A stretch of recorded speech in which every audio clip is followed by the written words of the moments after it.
Hi everyone.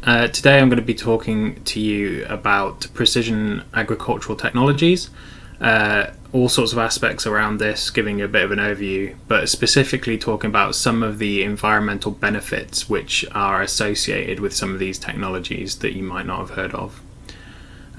So to clarify, we'll be talking about a few things, but I'll give you a bit of an overview about precision technology, what it's intended to be used for, what is considered to be a precision agricultural technology, and then I'll move on to the current uptake of precision agricultural technologies both in the UK and globally and internationally.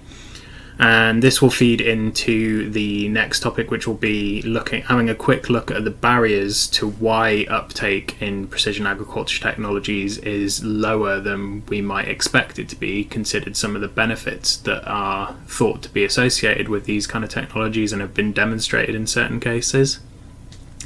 And then we're going to move on to looking specifically at the environmental benefits associated with these technologies. So a lot of these environmental benefits are somewhat indirect and they might not be considered, but often companies do actually highlight these as part of their sales pitch to demonstrate further use to farmers with the increasing look towards sustainability and environmental friendliness with regards to agriculture.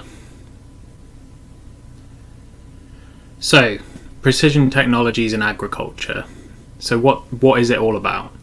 Essentially, precision technologies at their core all rely on data. So whether it's observing, measuring, or responding to data that's been collected in a highly accurate and precise way. But what I mean by precise with regards to agriculture is that we're always moving towards higher resolution in the sense that we're looking into finer detail of various aspects of farming. So that can be a scale up. So if you think of, rather than looking at a field as a single unit and how you might apply different management practices to that field, you could scale into the individual plants within that field. Or where an animal system is concerned, rather than looking at an entire flock of animals, you can look at individual animals and apply management practices per animal or per plant basis. This doesn't have to be the case, so it could just be moving down from a farm-wide scale to an individual field scale with larger data sets for each of those. But where we think about precision agriculture, there's a really useful phrase which I've highlighted here, which is the 4 R's of precise agriculture, which is that things are applied, the right amount of things are applied in the right place at the right time. And that's a core aspect to be considering. And when you think about precision agriculture technologies, some people think that these relate solely to crop-based systems because these are the systems that have had the highest uptake to date. But actually any aspect of farming can be made precise in some way. So data can be collected and integrated into systems and management practices. And this can be key to making farming systems more efficient in the future. So what are we talking about when we talk about precision livestock technologies specifically? So the ones that would be most familiar to the majority of farmers and farm consultants and anyone related to the farm industry would be those that are utilised with crop production and pasture management. So these include many systems which relied on the increase in accuracy to do with global positioning systems, GPS, and they were integrated into systems such as self-steering tractors or assisted steering tractors, as these just made the efficiency of working a field and working crops within a field far higher, removed overlap, and improved the seeding and fertilizer application in so many ways. These were also integrated into advances in global geographic information systems. So this is the mapping that's integrated with the data, so that you could add various layers of data into a single mapped area, so that whether that would be the exact distances based on the new GPS calibrations, the nutrients that had been applied to each area, any satellite imagery mapping that would give you any information on the moisture level of the soils or the nitrogen content of the plants within that field. And then integrated on top of that, fairly commonly, is variable rate technologies for application of various different aspects, whether that be nitrogen fertilizers, whether it be seeding itself, or whether it be the application of slurry or pesticides or herbicides. So this allowed a highly accurate application within different areas of a field based on previous data that had been collected. On top of this, you get all sorts of other aspects of technology that are more crop related, whether that be agricultural robots that are being produced to automatically weed rows of crop or seed them in the first instance. Connected sensors such as weather sensors to give you more data to add to your mapping systems that make future management strategies more precise with regards to crop inputs in a field or on a farm in general.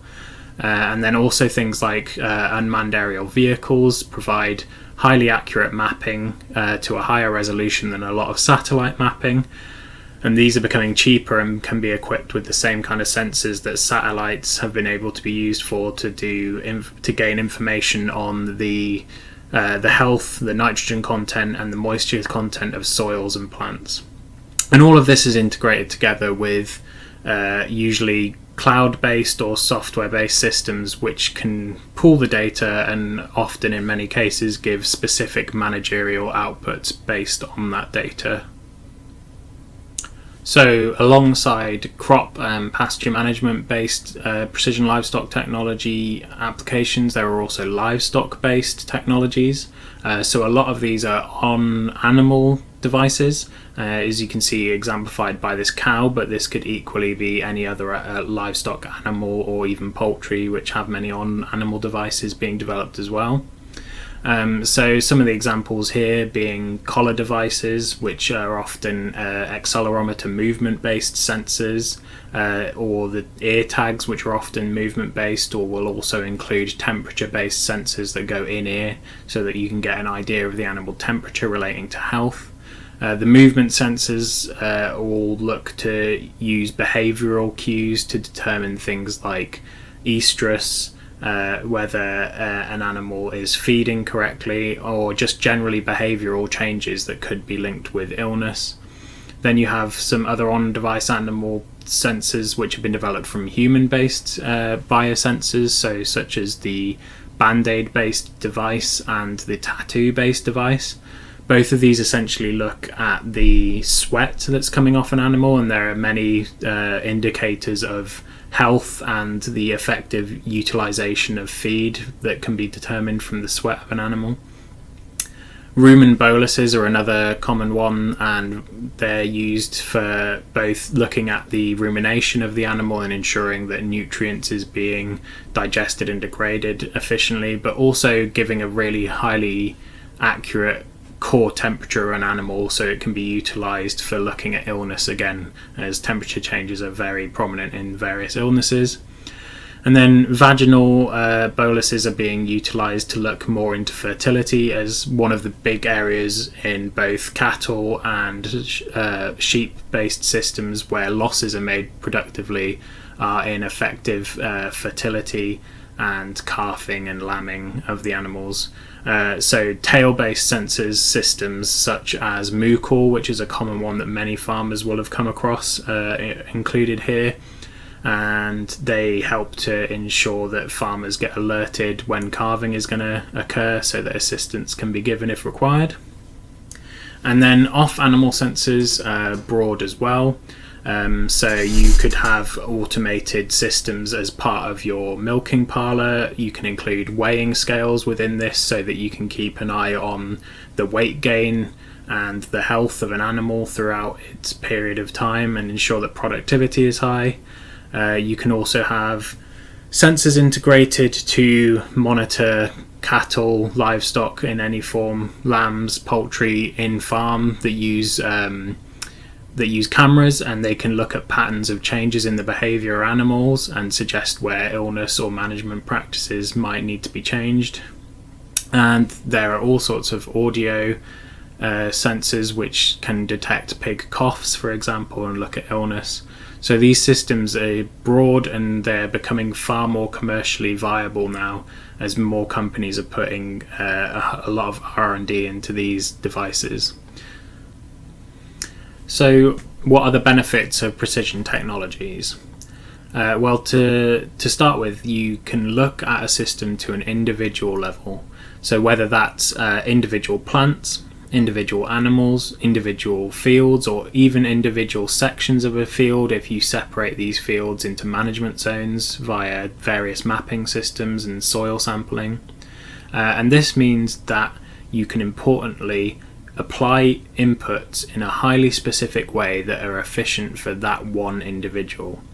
So this individual will get its maximal inputs, whether that's fertilizer, whether that's feed, whether that's application of treatment to cure disease, and whether that's application of water or seeding in the soils of a field.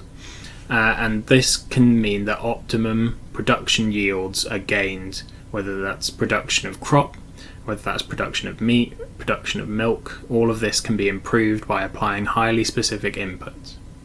Alongside providing highly specific inputs that are going to be most well utilized by the individual, you're also often on a whole system basis reducing your overall inputs that are being applied. So there's a cost savings association made with this in various applications of precision technologies. So you can be improving animal health and productivity, improving crop yield and production, but vitally using a lot less inputs, and this can have direct environmental benefits if the inputs have environmental impacts, such as is considered with nitrogen and slurry and various other pesticides and herbicides that are applied to crops. So if you're reducing the inputs of these, the likelihood of runoff to have an effect on the environment is lowered, and nitrogen itself can be converted into N2O, which is one of the most important greenhouse gases with regards to crop-based systems. And in animals, if you're providing feed more efficiently, then the productivity increases, and any carbon impact of that animal is actually reduced based on its relation to the productivity of the animal. So when looking at environmental benefits, variable rate technologies as a key technology was recently demonstrated in a 2020 study to actually give up to $180 economic gain back to farmers per ton of CO2 equivalent emissions abated. So it's clear that these kind of figures show that these technologies can not only improve the economic situation of a farm, they can also improve the greenhouse gas emission situation concurrently. Furthermore, of the 25 greenhouse gas mitigating strategies that were discussed in the paper, 15 of these were actually shown to be cost neutral or cost beneficial to farmers in their application. So employing these strategies could in fact not only reduce the environmental impact of farms, they could also improve the economic gains that these farms made at the same time. And several of these strategies actually could utilize precision livestock technologies in several ways. So where does this leave the current investment and uptake of precision agricultural technologies? Well, in the last 20 years, there's been an increasing uptake and an increasing investment in this area, with large companies such as Google investing $2.4 billion in agricultural tech startup companies in 2014. There's been UK agri-tech strategy initiatives that have started from 2013, which led to £70 million investments in innovative agricultural tech projects, as well as £90 million worth of investments into collaboration centres between agricultural academics and the businesses that look towards developing some of these systems further. This gradual increased investment and uptake in precision agricultural technologies is highlighted in the first graph, which shows that the estimation of this area has generally increased year on year, both in developed countries and specifically now in more developing countries, as some of these technologies become cheaper and more accessible for more people. As can be seen in this second graph, based on data collected by the Farm Practices Surveys by DEFRA, there's still a gradual trend of increase from 2009 to 2016, and specifically showing that some of the largest increases are in the areas that relate to the precision cropping and precision grassland management through GPS systems, soil mapping and variable rate application, as discussed previously. This is further reinforced by this second graph, which shows that whilst there's a gradual increase in almost all areas, there's a far higher level of uptake on farms in cereal and crop-based systems as compared to dairy livestock-based systems, and then in more mixed livestock and crop-based systems. Despite this, however, as you can see, the highest uptakes of any type of system on farms in the UK seems to peak around 50 to 60%, which is still a fairly low level uptake compared to many other practices and systems across farming. So what are the reasons for some of these low uptakes of these technologies by farmers? Well, there are many barriers which could be affecting farmer uptake of some of these technologies. A key one being the demonstration of the effectiveness of these technologies. Farmers want to know that they're going to have a practical outcome and a gain from using these technologies, and some of them are just so new or so fresh in their development that there's no long-term studies being available to show to farmers that they can have a massive beneficial effect in various ways. A good example of this is the robotic milking systems, which 5 years ago only 5% of farmers were taking up. And now 5 years later, with the increase in data on the increase of yields that you can achieve from milking in this fashion, the number of farms that are using these systems has in fact doubled. Another key barrier to the adoption of these technologies is the capital to invest. This is actually cited in many cases as the main barrier to the adoption of these technologies by farmers themselves. The capital investment needs to be offset by the economic gains that are achieved, and this can often take many years before the balance of investment is achieved. Whilst larger farms can spread this investment cost in a per hectare, per flock based scenario, smaller farms often struggle to justify such an investment in the first place. Another barrier to the adoption of these technologies is the training and knowledge available in the farming community. Many farmers simply aren't aware of some of the precision technologies which could benefit them with regards to some of their farming practices. And this is an area where Farming Connect and other knowledge exchange platforms can have a huge impact on informing farmers and giving them the current and up-to-date data which could assist them in making decisions on whether these technologies would be applicable to their farms. The final barrier to the adoption of these technologies revolves around the data collected by the devices themselves. A lot of this data is device specific and locked to that device or that company or that software. This means that compatibility between devices is very difficult when you're often trying to get a farm management total holistic view. You may have one device to look at one aspect of your farm and another device to look at another aspect of your farm, and then this data cannot be integrated easily together into one management software. This is one area where there needs to be a huge amount of development in the future to allow farmers to utilize one piece of equipment from one company with another piece of equipment from another company. Otherwise, there is a situation where farmers get locked into multiple contracts with multiple companies that often have rolling costs involved with them. There are also associated issues with regards to the data ownership itself. So is the data collected by the farmer able to be utilized by that farmer, or is it stored by the company and they have sole access to that data? Is data in itself as we know in the current age is becoming a highly useful commodity with a high economic value associated to it. So what about the environmental effects of these technologies? Well, one of the main benefits of these technologies is in the potential to reduce inputs whilst increasing outputs. And one of the key ways that this is done is through improved efficiencies. A brief example of this is in GPS tractor-based control systems, where there can be an up to 70% reduction in the fuels used on farms by reducing overlap and increasing efficiency of any applications. Furthermore, the reduction of conventional fuels can be a way that these technologies can improve the environmental impact. Many of these technologies are electrical in their nature and therefore don't use conventional fossil fuels which burn and produce a huge amount of greenhouse gases. Where electricity is the main source of power for many of these systems, including UAVs, agbots and electronic tractors, there is far more ability for this power to be produced in a renewable manner.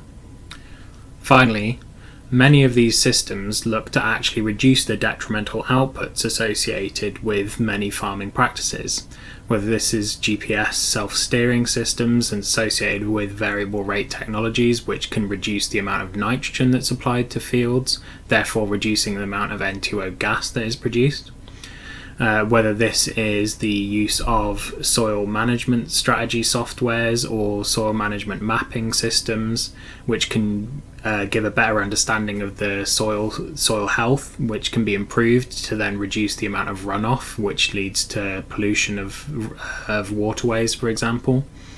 Or whether this is in the direct application of some livestock technologies. For example, there is now a halter system being developed for cows that will directly convert some of the methane that they release enterically into CO2, which is far less harmful to the environment. So when looking at specific crop and pasture-based examples where these technologies can have beneficial impacts, a certain study that used a combination of various precision agricultural technologies, including variable rate technologies, management software technologies, and other monitoring technologies to do with crops, it was found that 368% more nitrogen was used in a conventional system compared to a precision agricultural based system. Auto steer technologies or assisted steer technologies, which are currently one of the most uptaken technologies, have been demonstrated to have higher efficiencies by 5 to 10% in terms of their application, and fuel reductions of 60 to 70% being achieved.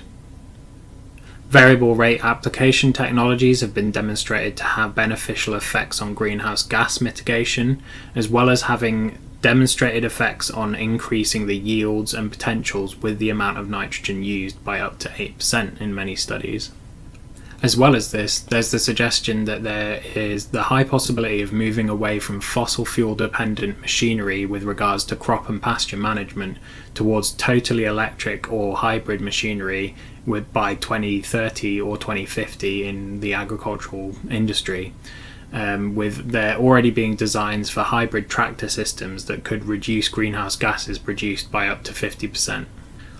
Where livestock technologies are considered, a recent study showed that increasing the uptake of technologies towards improving animal health and productivity could account for around 11% of the total possible alleviation of greenhouse gas emissions by 2050. Some examples of specific technologies that can reduce the environmental impact with regard to livestock include automated milking systems, where you have an improved yield generally compared to traditional systems, and this means that per cow and per litre of milk you're having a reduced amount of CO2 impact based on the product that you gain. Equally, many of these milking systems, through their automated nature, pre-separate out milk with certain aspects, and this can mean that processing downstream in cheese industries, for example, there's no need for further separation, and this reduces the greenhouse gases associated with the processing. Fertility detection systems such as moo call in improve the amount of young stock that survive and then go on to produce milk or meat, and this means that there's increased efficiency of product to CO2 used. And furthermore, a study showed that having maximal fertility in cattle could actually reduce the greenhouse gas emissions by up to 20%.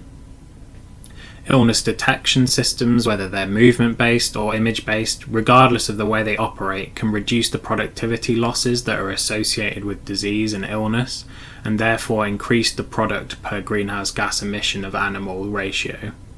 Finally, precision feeding associated technologies such as automated weight scales that can look at the weight gain over time, and feeders which can detect the amount of feed taken up per individual animal, can be used to improve feed efficiencies and generally reduce feed needed across a system as a whole, and therefore lead to improved product to CO2 emission ratios per animal. So an important question in all of this is, why should farmers bother to invest in precision agricultural technologies? Well, as suggested, there's an increasing pressure in farming in the current age to move towards a more environmentally sustainable and lower impact systems of farming. Precision agricultural tools offer a viable way in order to improve productivity whilst also reducing many environmental impacts. The nature of precision agricultural technologies means that data is constantly being collected and can be used as evidence to apply for future grants and investments. This coincides well with the Agricultural Bill 2020, which has investments available where farming practices can be determined to be having a beneficial effect on the environment or protecting the environment from hazards. Finally, it's becoming increasingly difficult to get the new generation interested in farming, and therefore having sufficient labour available for farming practices to continue. Precision agricultural technologies can offer management strategies that improve productivity and efficiency whilst reducing the labour required. Through this discussion, I've given many examples where precision agricultural tools could give a beneficial effect towards reducing the environmental impact of farming practices as a whole, whilst also improving productivity and potentially improving the economic success of many farming aspects. This, however, is only a brief overview, and many other examples exist which demonstrate other potential environmentally beneficial effects. If you're interested in finding out more, feel free to follow the link to a technical article on this subject, or email me directly. Thanks for listening.